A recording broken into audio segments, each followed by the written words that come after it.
So recently, I have become acquainted with a college student at the gym I go to, and he told me that he has been forced to take some sort of ethnic studies course. Yeah, he got to choose between different ethnic studies courses, and he chose the one that was kind of a general race and ethnic studies course. So I decided that it would be a good idea for me to interview him so we can get kind of a better understanding of what is happening at the college level in this country. So I hope you enjoy everything that you hear here. Please remember to like, comment, share, subscribe. Remember to make sure that you're still subscribed, and you can find me on Twitter. And I'll see you on the other end of this interview. Why don't you introduce yourself, John, and just a little bit about who you are, and then we can get into the meat of the. So my interest in sociology sort of started around, I would say, my sophomore year of college. I was going to school at Reno, Nevada at the time. There's a little community college up there, and I got really interested in like sort of like the soft sciences, right? Like the study of human behavior. Right. I'm a kinesiology major, right? So I'm not like, that's not what I'm going to school for. Right. But I still always found it interesting. And then when I moved to California, which was probably like my junior year of college, so I'd gone to school in Reno for about 2 years. I sort of saw the difference in how the soft sciences were taught, right? Yeah. Like it's much more filtered. It's way like there's far more taboos, right? In Reno, I felt like you would be able to say whatever you'd like, and like very sort of neutral, not so far like right ideas, I would say, were taken sort of more hostile in California. So like this semester I had to take, it was like a ethnic studies class, right? That was what I was given the option. And I picked it's this race and ethnicities study. Race and ethnicities. Okay. Yeah. I did it primarily just because of like my interest, two, just because it was a requirement. And that's pretty much how I ended up in this class. It was a little bit of like having to fill a requirement and being in something that I had been interested in around my sophomore year of college. So did you have other options besides this class, or is this the only option? It's like you have to take this class. It was not my only option, but it was in a category of very similar options. Okay. Right. So this one was a more broad study, where the other ones were sort of more specific, right? There was like a Native American class, there was like an Asian American class, like there was a bunch of different things, right? So it's like, I'm just going to pick the most generalized one.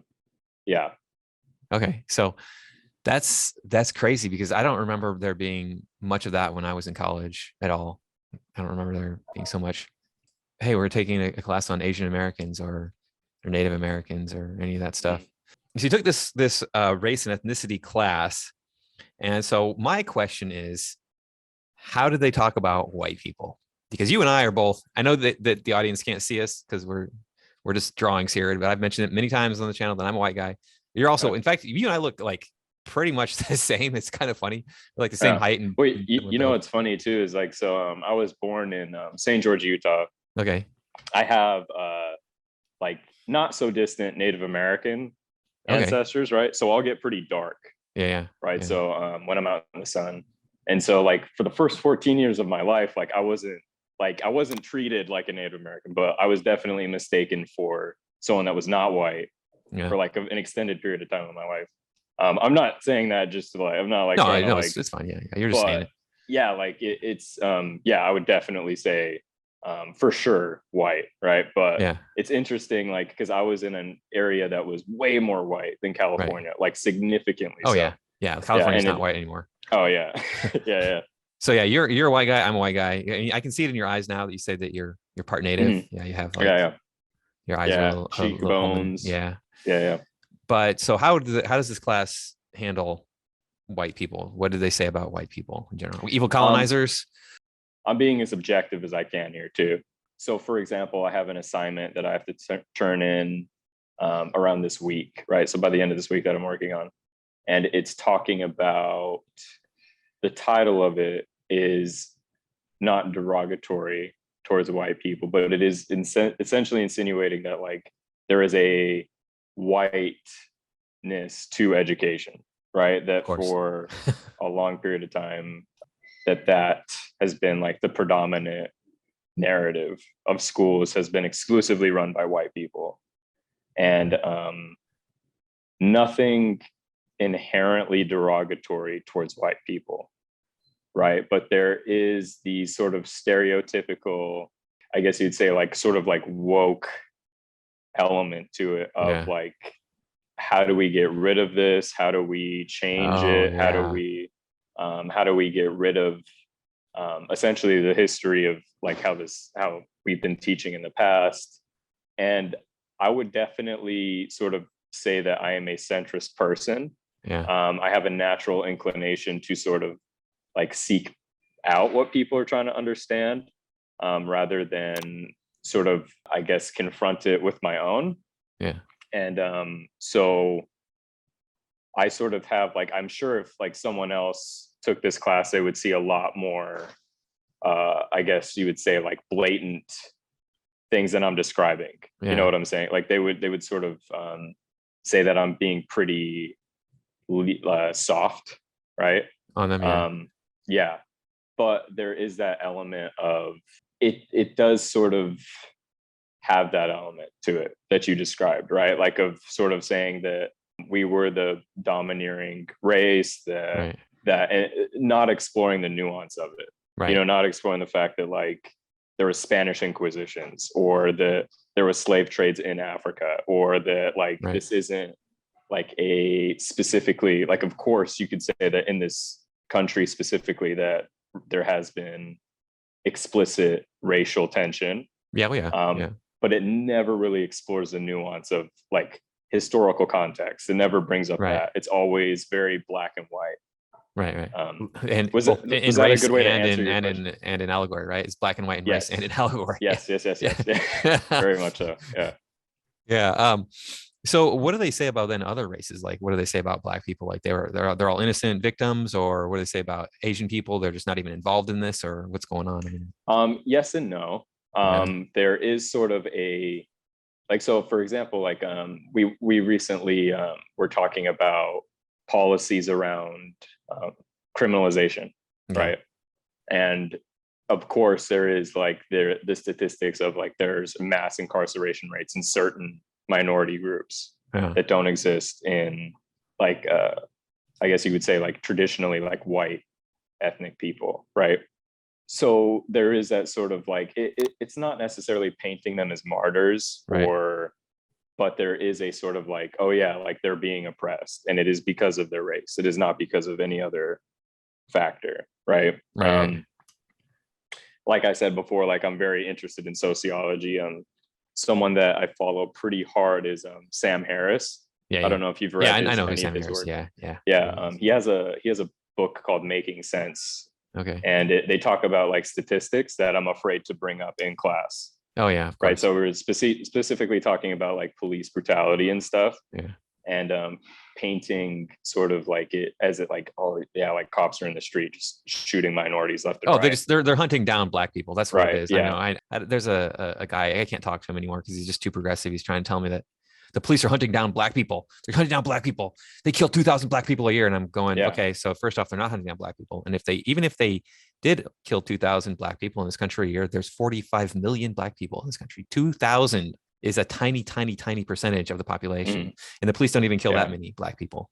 And too, like the specific statistic that I think is interesting is if you look at gun violence, like minority on minority murder is significantly higher than what white on minority. And you can talk about that problem, right? But we don't. We don't talk about like, oh yeah, like there is a problem there, right? Like of people in inner cities like getting shot, right? But it's not always cops, right? Most of the time it's not a cop, it's somebody who's a criminal, you know. And it's like I'm all for like, let's drop the race card, right? Let's just talk about people like people.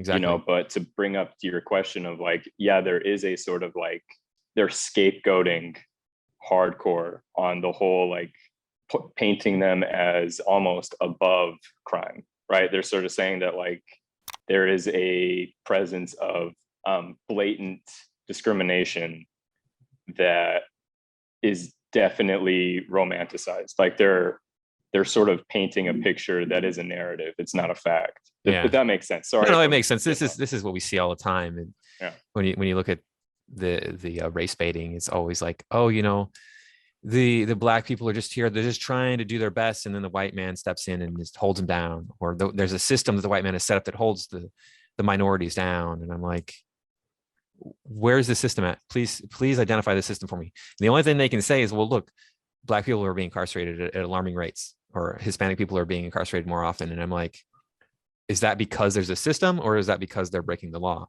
And there probably is some sort of prejudicial thing that does happen. I've heard, what's his name? I think his name is Chris Woods, former police officer in Baltimore, on Joe Rogan. And he was saying that like your supervisor expects you to have a certain number of interactions with the population, good and bad. And you're driving around this wealthy neighborhood with like a creek on one side of the road and these $1 million homes on the other side of the road. And anybody you arrest here for, you know, drug possession or whatever is going to be like the relative of a judge, and they're just going to get let go. So that doesn't look good on you as a police officer. So you go to the hood where you're going to arrest somebody who has nothing and cannot defend themselves. So that's probably a situation that happens. I would not be surprised, but that's not to do with racism so much as it is to do with majority, who are the majority in the country. Well, then that means the majority of the judges are also going to be white. The majority of the police officers are also majority of pretty much everybody is going to be of one race. Then if you have a majority race, this is how it is. Yeah. Well, even like, so you've just taken a fact that you've acknowledged as like, oh yeah, I'm sure this goes on. Whereas like on that other side, it's not painted the opposite way.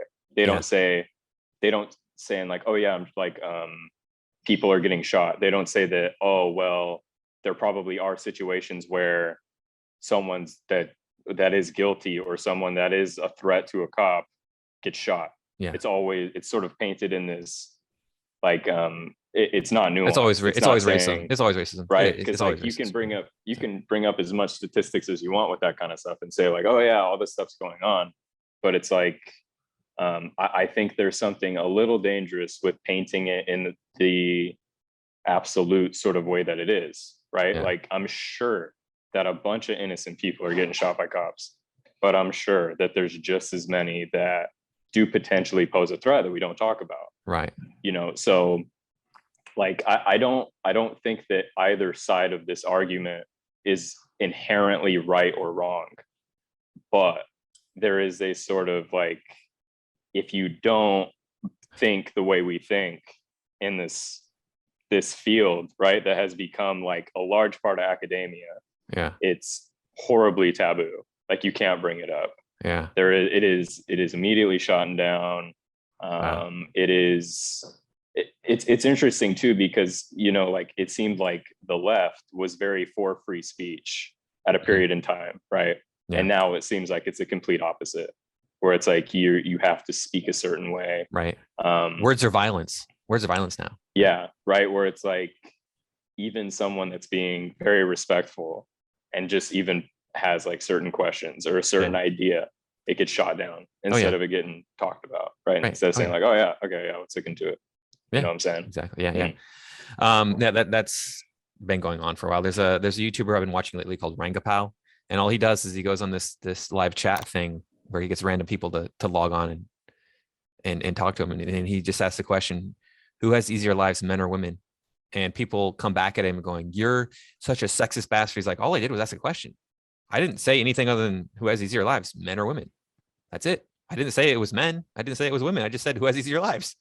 But it's always this, we got to go to one side. It's always, if you're questioning the orthodoxy, then you're against the religion and you're not one of us. Yeah. You're wrong. And I think like in an academic setting, it should be encouraged. Like you should be encouraged to have like taboo off the against the status quo questions. I think that's the point, right? I think that's sort of like why like academics are credible, because they're Sam Harris says this all the time of like, your idea should stand up to enormous scrutiny, Yep. right? Like, it's not something that should be like, you should protect from question, right? You should, like, if you're wrong, you're wrong. And you shouldn't be ashamed, or you shouldn't feel like it's just your idea, right? It's not you. That's not. That's what makes me think this whole woke movement we see it's actually a religion. And I would say that it's, from my perspective, it's like a team, right? It's like, oh, we're on the same team, we're on the same blah blah blah, blah, right? And it's like, there's so much virtue signaling with stuff where you just hear the same thing repetitively. And it's like, I know that that's not how you think. I know you're just saying that, like, it's repetitive, right? It's so repetitive that I can tell you're not like legitimately thinking. So getting back to your class, is there anything that stands out that you've heard that's just like, what the hell are they? You know what's interesting that you say that? It's not even this class. It's been other classes. Oh, really? It's been stuff that I've said in other classes. So for example, I took one, like a film class. This was a little bit ago, not the most recent semester. It was in person, right? But it was before COVID, right? So it was over 2 years ago.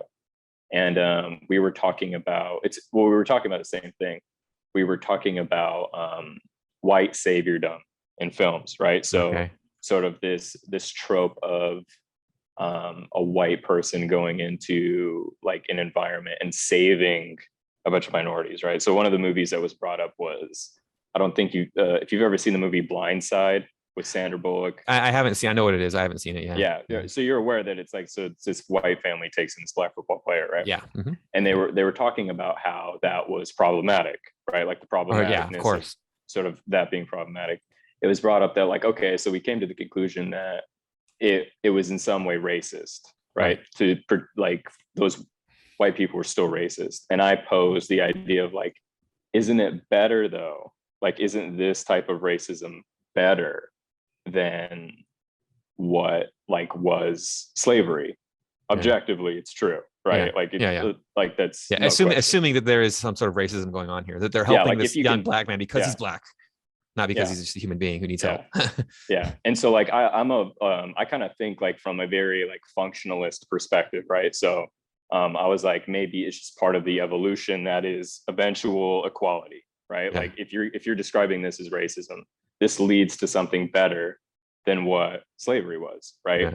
And I was screamed at, right? Like it was like, oh yeah, like it was extremely violent. There was a girl in the back of the class. She was African American too. There was other African Americans in that class that totally were on the same page as me, but that's something that like when that happened, I was like, this is definitely a different area than where I went to school originally. Where that idea would have been like, oh yeah, that's maybe right. Or if someone disagreed with me, it would have been respectful. It wouldn't have been, you can't talk like that. That's hate speech. Blah blah blah blah blah. Blah blah blah. You know what I mean? It was like that. She was actually saying it was hate speech. What did I say that was racist? That's all I said was saying that like, okay, if I agree with you, right? Let's say that this lady in this film is racist. This is objectively better than what was before, right? Stuff like that stands out to me, right? Where it's like, it's not an extreme opinion. It's not super, and it's not even necessarily what I think, right? I'm just sort of like, it's just an idea, right? Like I'm not on campus like holding a banner saying, oh yeah, this is how I think and deal with it. It's just this sort of off the cuff idea, right? Stuff like that stands out to me. Also, another thing, this doesn't necessarily have to do with race, but the sort of inclination towards communism in my class is very prevalent, where it's like almost like a underlying part of the class is that capitalism is horrible, right? And that it's like it is the ultimate oppressor, right? It is the beyond race. It is more responsible than people themselves, if that makes sense, right? So it's like the system of capitalism is more responsible for oppression than if there was like sort of something to point a finger at, it would be capitalism, right? Well, the truth is, communism is way more oppressive than capitalism. Yeah, well, that's the other part of the class is like excluding nuance, right? Like, Yeah.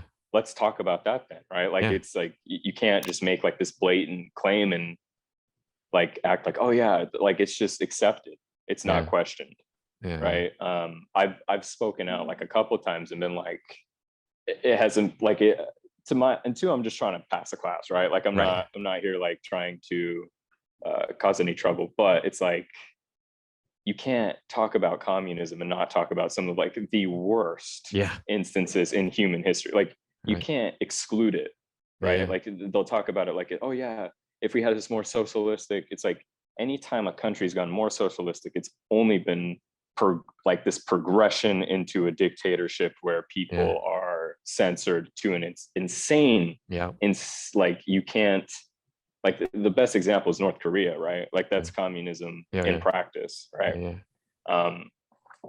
People dying in the streets. Like that. Stuff like that, where it's like, in terms of like, it is inherently left. There is no mix, right? There isn't like, we're not just talking about race. We're also talking about how capitalism is horribly oppressive towards individuals without acknowledging the fact that it's sort of produced everything that we have, right? It's produced sort of the stuff, it's the reason why we're here, right? It's the reason why there's so many people in the United States. One thing that so to bring different things. If that was a side tangent. No, you're fine. It's okay. To bring other ideas into the conversation. What's interesting is people always say, you can't lead with communism. You can't lead. Communism doesn't lead. But you know what? The Soviet Union beat us every step of the way in the space race. They were first in the space. They were the first human in space, first animal in space, first. They went to the moon first, but they didn't send people to the moon first. That was the only thing we did first, is we sent people to the moon. So, communism can actually do things to further humanity, but, they don't know where to. Capitalism doesn't know where to go either, but capitalism seems to have a better compass because it goes in the direction of what people want. And people tend to want to have better health. People tend to want to have like technology and stuff like that. So, Well, too, I would pose the counter of like, if you looked at the Soviet Union, like the people's quality of their life. Oh yeah, it was not that good. Right? So it's like, not that good. Forget about like advancements, right? Like I could say that China is probably on track to be pretty dominant, right? It's a communist country. They could be advancing technologically that we don't know about. Would you want to live in China? No. You know what I mean? Would you want to live in a world where like your phone is overtly monitored by the government and like they let you know that they're listening to you, and they'll arrest you if you say something wrong, right? It's very 1984. Right? Well, and then what do they do to the Uyghurs there? And so that's one group of people that they don't have to have that belief system, but where do you draw the line? Where do you draw the line on what belief system is allowed and what belief system is not allowed? So we could be sitting here saying, to bring it back to the college campus, that's what I feel like is going on now. You know what I mean? Here, where it's like, you're, instead of being like, sort of a safe haven for people with different ideas, it's now become like if you think this way, like, we're not going to accept it. Like, you can't. I've had people in my sociology class here sort of say very absolute sort of like, I don't even want to hear from the other side. I don't know why, like they even have an opinion, blah, blah, blah. And it's like stuff like that, where it's like, that's not how you should think. That's horrible to think like that. Right. We were talking about like some law in Texas, and they were like, what, like they're just going on about how horrible the Texas abortion was. Is it the abortion law thing? Were you talking about? It was a ban on sexual reassignment surgeries for kids. Oh yeah, that's actually I was just brought that up, and they were like, I don't even want to hear from the parents of those kids, right? Like the kids. And I was like, hold on, right? Like, no, like that's where I was like, you can't just sort of tell someone how they want to raise their kid, right? Like, it's not like that is not letting someone live their life. That is a adult human being, like watching over their kid, right? You can't say that that's oppression. You can't say that right. that's like And yeah, and no, that violence, kids right? want all sorts of stupid stuff that because they don't know. Yeah, Kids want yeah. all I sorts wanted of to be stupid. Batman. You know what I Yeah. mean? Like, who like kids want to be astronauts. They want to be rock stars. Like, it's like, Well, yeah, I mean, being an astronaut, being a rock it star, is, that's something you can do. But I yeah, mean, but it is terrifying that like we live in a world where it's like it's sort of that extreme where it's like people are saying, I don't even want to hear yeah, I know. about what parents, you know what I mean? Where it's like, what are you talking about? Like, that's their job. That's them like watching Yeah, out for their kid. they're Right. supposed to. Yeah, and what you want to do is you want to permanently alter a child's body, undoably alter a child's body. Yeah.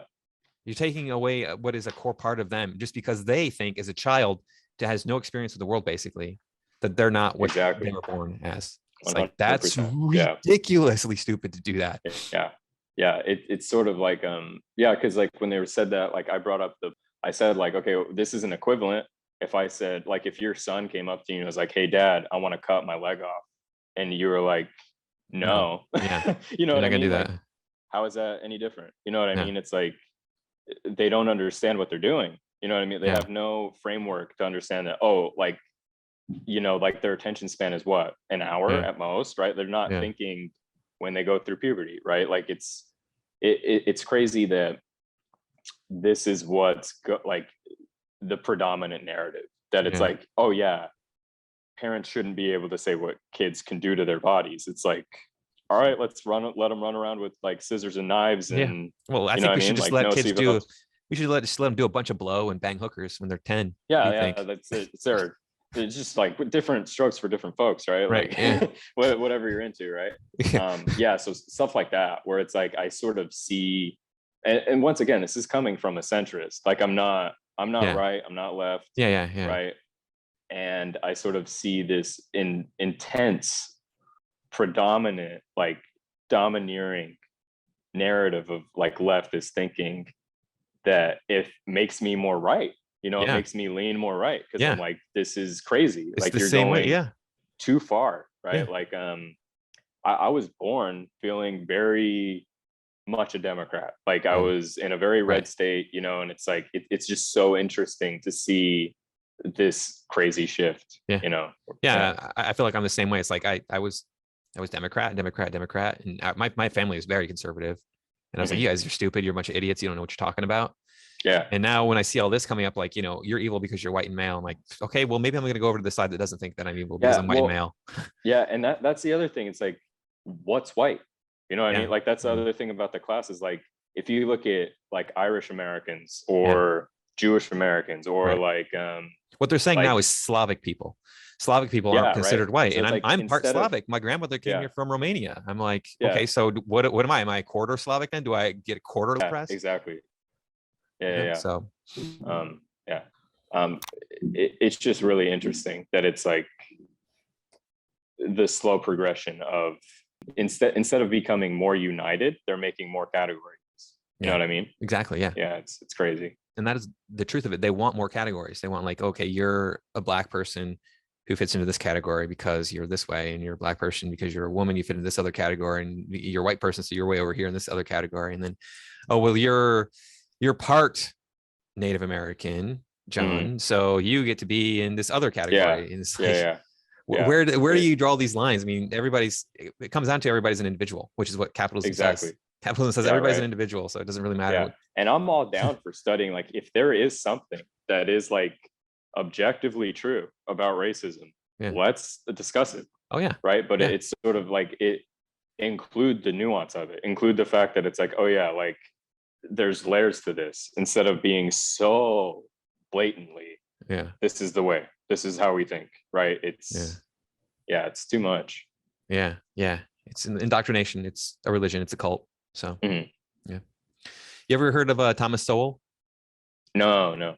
You should check him out. I think he's a sociologist. He's a black guy, and he teaches. He's a professor, but he's all about like, no, the reason black people have problems is because they have children when they're not married.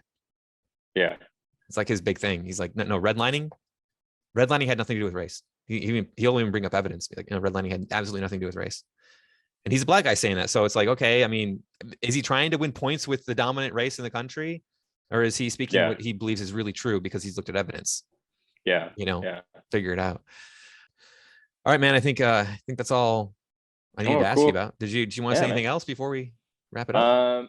I do want to say that, like, so despite my issues with this class, my teacher is fantastic, right? So it's like, I do feel like I've had like the opportunity to say things that have gone against stuff. It is the class that stresses me out more than anything. Like, it's how students think more than, but I have seen instructors that have been far more left than the class that I'm in now. So I know no one knows me, but if you end up in my class, like, you will enjoy the instructor. That's all I have to say. Yeah, but thanks for reaching out, man. This was fun. This was cool. Thanks for explaining what's going on in colleges today from the horse's mouth. Man. You see it, you're right there. Yeah, of course.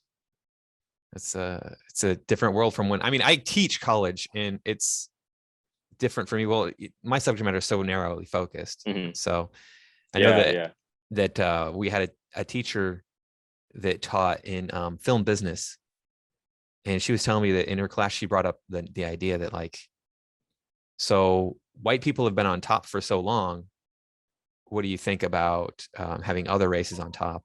Or, so she brought up that subject matter, and the students discussed it, and the conclusion was, well, white people have had their turn, now it's our turn. Now it's the time for black people to be on top. I'm like, do you not understand this is not a zero-sum game? It's not about and too, it's like what we were saying earlier, like, what white people? What white people? I'm not on top. I mean, you're a college student, right? You're probably not on top. I am not on top, right? So it's like, it gets into for me, it's like it becomes a conversation of like, who's white? Right? If you're half black, half white, are you white? Right? Because like, could you say that, oh, well, you've had more privilege than someone that is like completely black, right? So it's like, that like sums up like what you just said, like perfectly sums up how academia is headed. It is this all or nothing, it's our turn, my voice matters more than yours thing, where it's like, all right, like, whatever, and it's like you can only bite your tongue for so long before you're like, okay, you're being self-indulgent, you're being ridiculously short-sighted, right? Yeah, well, we'll see what happens. It's it's sure it's going to be a fun slide into anarchy in the next few years. Let's see. yeah. All right, man, I'm going to go to the gym in a little bit here, so I guess I'll see you there. Yeah, man. Yeah. All right, man. Thanks for So thank you for watching my very first interview ever. If you like that, please drop a comment down below letting me know, and maybe I can do more interviews in the future for you. And don't forget to share this video around, let other people know that they're not the only ones out there who are against the woke. And I'll see you in the next video.